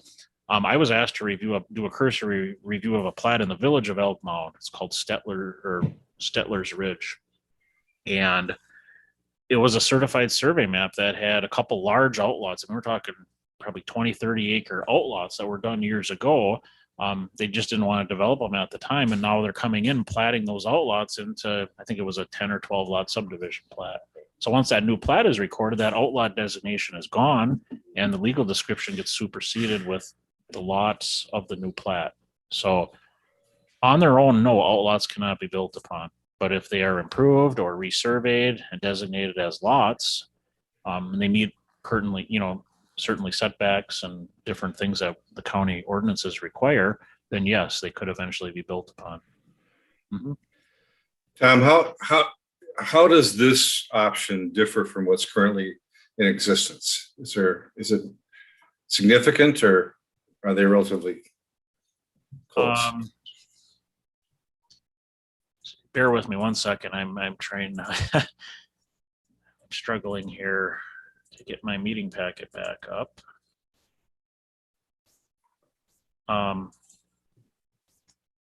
Be with you here in a second, Tom. Okay, Sure. so how does this differ than what we have in the current ordinance? Yeah, Well, in our current ordinance, if we don't have, our current ordinance doesn't allow an option. So if I'm a no, the old ordinance, existing ordinance. the one we're using right now, Yep. our current ordinance says you can do 4 splits per 40 in a 5-year period. If you want to do more than that, you have to use a plat. Right. So I think the main difference is that this still retains the density requirements yes, for certified survey map. division. Okay. Right. That's the difference. Okay. Gotcha. and well, in our draft ordinance, we're allowing 5 splits on the contiguous tract. And that's something we all really, it's a very fine point, but it's very important because in our current ordinance that's on the books right now, we apply the 4 splits per 40 in a 5-year period. So if I own 2 40s, I have 80 acres that are contiguous. I can do 4 lots on the one and 4 on the other. I can do 8 lots right now. Under our draft ordinance, we're using the contiguous tract principle. We're allowing 5 on that contiguous tract. So if I take that same 80 acres today versus a year from now, if our ordinance gets adopted, on that 80 acres, my contiguous tract, I'm only going to be allowed 5 on there in a 5-year period, and I'm going to have to do the rest. I'm going to have to wait. I can't do 5 on each one of those 40s is what I'm saying. I hope everybody understands. We're using the contiguous tract and not applying it to each 40 within the contiguous tract like we are currently. So that's option one. Are there any, we can come back to these certainly, but are there any questions before we move on? Everybody understand the principle behind it? Excuse me. I guess I can ask this question now, but it might apply to all of them. No, never mind. It doesn't apply to this. Okay. I will move on.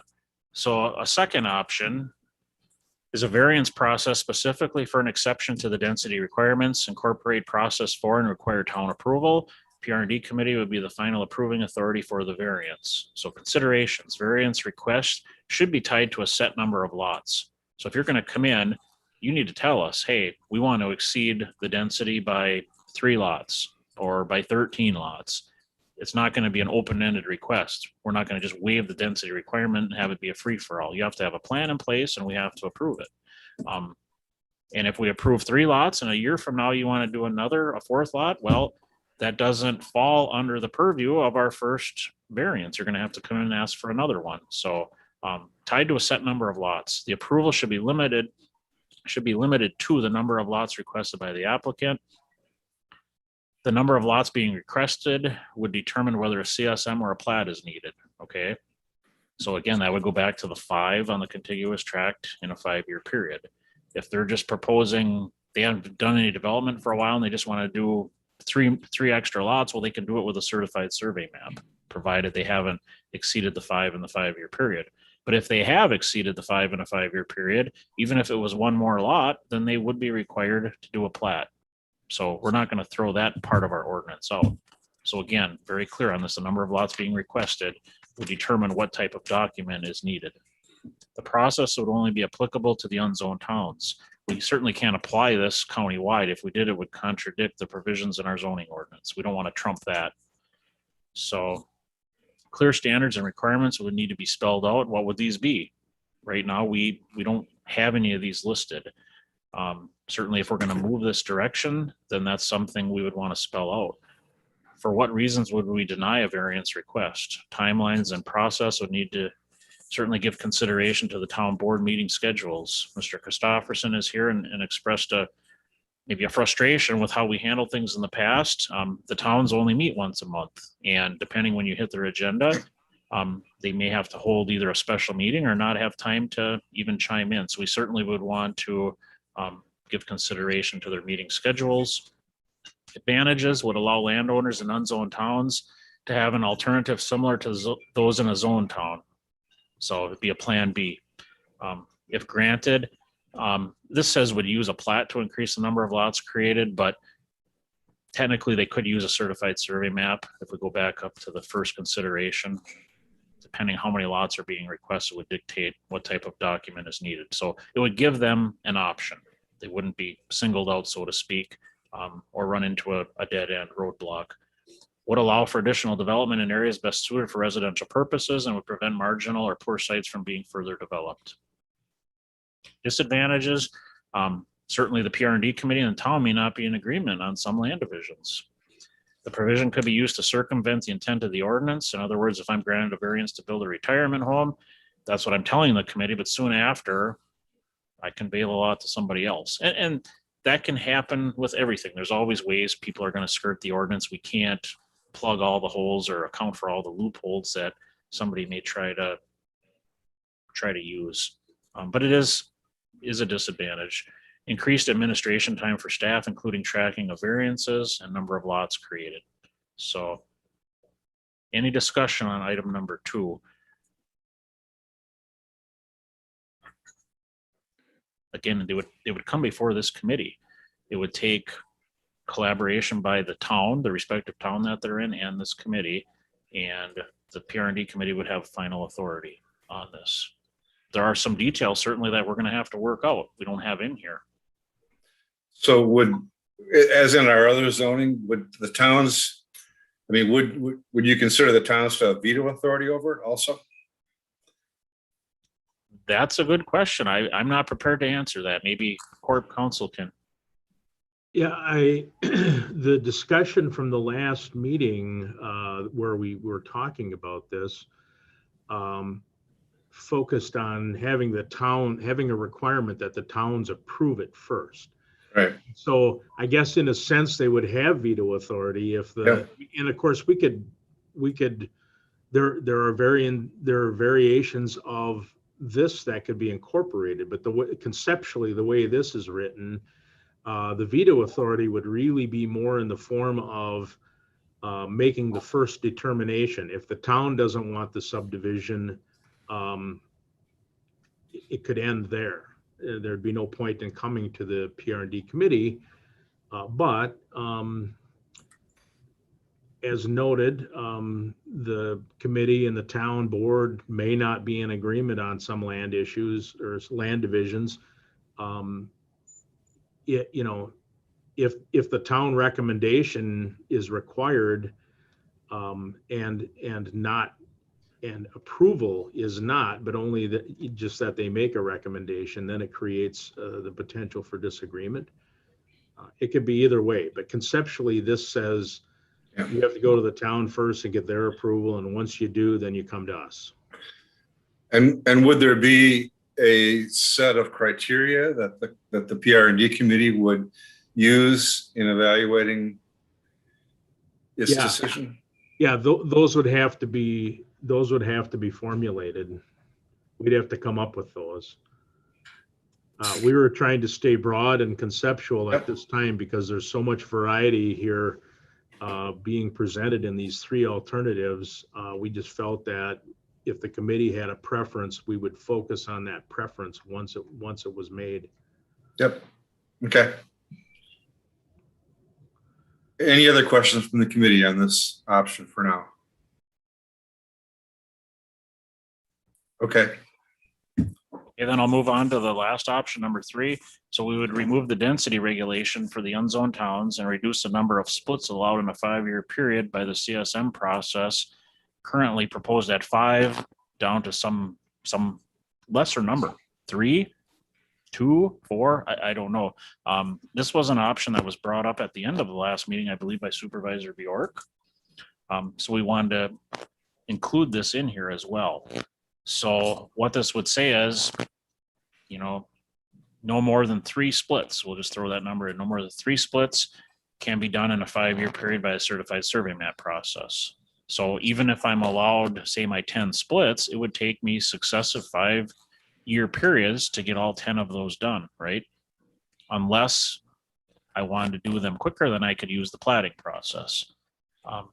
So that is what this option states. Consideration: this could increase the number of plats being submitted because the numerical limit for using a CSM would be decreased. I can tell you I get a lot of certified survey maps in that have more than 1 lot. A lot of them, I wouldn't say a lot, but a fair number have 3 lots and 4 lots. And if people are going to if we're going to drop that number down to 3, and people don't want to wait 5 years, we're going to potentially end up with more of these Idzo acres and Dave Acker subdivision. Which is going to, increase staff time, cost to the landowner. So that is certainly a consideration.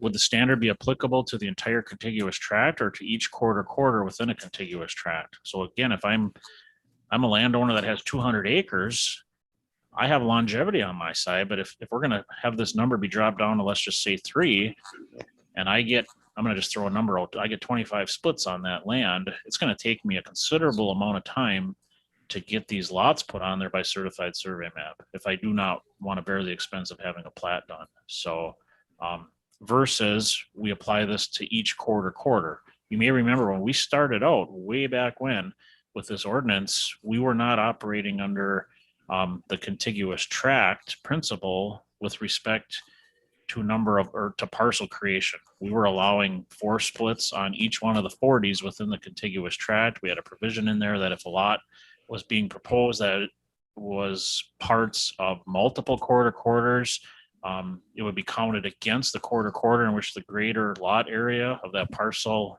lied.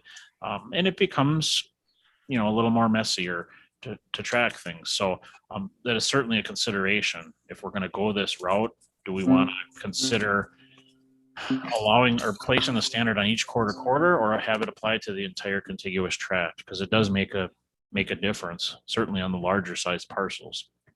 Advantages, if the standard is applicable to each quarter within the contiguous tract, then the staff time with tracking would be, I'm not going to say greatly reduced, but it certainly would be reduced. It's easier to track it on each 40, each quarter than trying to figure out where the contiguous ownership is and has that changed over time, because our contiguous tract can be enlarged and shrink. And that does take time to track that, especially as more time has elapsed since the date of the adoption of our ordinance. Becomes trickier. Disadvantages, it has the potential for increased cost to landowners because fewer lots can be created with a minor subdivision. Increased need for plat in order to exceed the five-year limit. So basically, we're going to be seeing potentially more plats coming in, which results in more administrative time. So that was option number 3. And then I spoke briefly about option. It's not really an option, but it's just a point we're trying to make, number 4 here, that we really should put some or remove some language in our density section with respect to towns that have current or have a valid town zoning ordinance in place. So in the past, I haven't really gone out on the limb, so to speak, and expressed my opinion on what option I prefer. I'm going to go out on that plank today and just say of the 3, because Nick and I have spent some time on this, and of the 3 options that you have before you here, the option I feel would be the best for certainly for me to administer, and I think accomplishes, or at least speaks to some if not all of the concerns that the unzoned towns have expressed, would be option number 2. Again, that's my opinion, but for whatever that's worth. So I will turn this back over to you, Mr. Chair, and to the committee for further consideration. I guess Corp Council and I are looking the outcome of this meeting for some direction on which option we want to focus on here, and then we can certainly come back with some additional verbiage. Yeah. Nick, do you have any, you've been looking at this too. You have any, you concur with number 2 as a viable option? Sorry, I'm. Oh, sorry. Go ahead. We got to make sure. Yeah, I do. I do think it is. We can develop standards for the variance, and have the committee review them. I think this collects up the best parts of what the committee is trying to do to protect natural resources, water, make sure that land is developed responsibly. It collects all that up. So we have density requirements in place, and for higher numbers of divisions, we have moved over toward the plat process. We incorporate the town's consideration into it, and so I think it has the best of everything, or the pretty good stuff. All right. Everything. Any comments in general from the committee? That's where we're at. Mr. Chairman, Yes, Diane. thank you for making the recommendation, both of you. I concur. I think the variance alternative number 2 is preferable to me. I think it gets done what we spent months talking about and agreed to.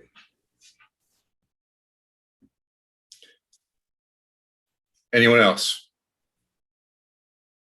Mike. Yeah, I think Tom and Nick and Diane both mentioned it.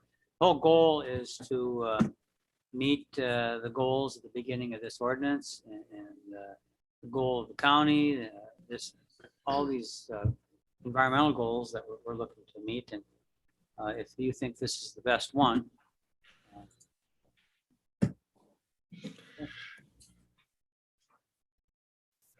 Let me ask another question. In that process of reviewing a variance, is there is there any opportunity to modify it? Or is it just up or down? In the procedure of the committee? I guess it's to you, Nick. So when you say modify, Mr. Chair, you mean, so someone comes in and says, I want to do 5 more lots, and we modify and say, we'll allow 3. Is that So what- we'll say, yeah, we make the argument that, look, 5 stretches this criteria a little more than we'd like to. Would you consider having 3 instead of 5 or 4 instead of 5? in my mind, I think that's certainly permissible. Yeah, it's at the discretion of the committee. Committee has ultimate say. I would think if you modified that and approved it, then I think that would be acceptable. But I'm not an attorney. Yep. Any other questions? Are folks comfortable with asking staff to flesh out number 2 and come back to us with a more considered and nuanced proposal? Anybody have a problem with that? No, I like it. Okay. Hearing none, let's do that and see if we can move this down the road. Is that okay with you guys? Yes. Nick? Yes. Okay. All right. Are there any, I think that's the last of our formal agenda. Are there any announcements? Mr. Chairman? Yep. I would just like to take this opportunity to thank our staff. Chase did a great job at county board. Tom has been doing a really wonderful job. I'd just like to thank our staff for being such excellent professionals and bringing us high quality information and good recommendations, and I appreciate that. And then there's Mr. Coulson, who is leaving us, and I want to say that I mean, I'm sure I speak for the whole committee that we wish you well, but thank you so much for all the work that you've done, the extra work that you've done, the really excellent professional way that you've handled your job. We've benefited, the county has benefited, and I thank you. Hear, hear. Well, thank You're you. here. It's been, Mr. Chairman, Yes, Jim. well, I certainly follow up on Supervisor Morehouse and to all of your staff. You're professionals, you do great work. And to you, Bob Coulson, best wishes. You have done an awesome job for us. Much appreciated. And all we can do is say we're going to miss you and best wishes. Thank you, Bob. well, I always tell people that I knew the job was dangerous when I took it, you know, and so that's true. But I would be remiss if I didn't say that this has been a two-way street. My tenure and my career with the county has led me in directions that I never imagined, and I think that there were some pretty cool projects and some directions that I was able to participate in and grew professionally in my tenure. So I also thank the county for the opportunity to have let me be the zoning administrator, the planner for these many years, and it has been a two-way street. So thank you. Thank you, Bob. And I echo others' comments. I'm happy to know that you're staying in the community and that potentially you'll be involved with working with us in another capacity. That's we need those resources, and much appreciate your being willing to do that.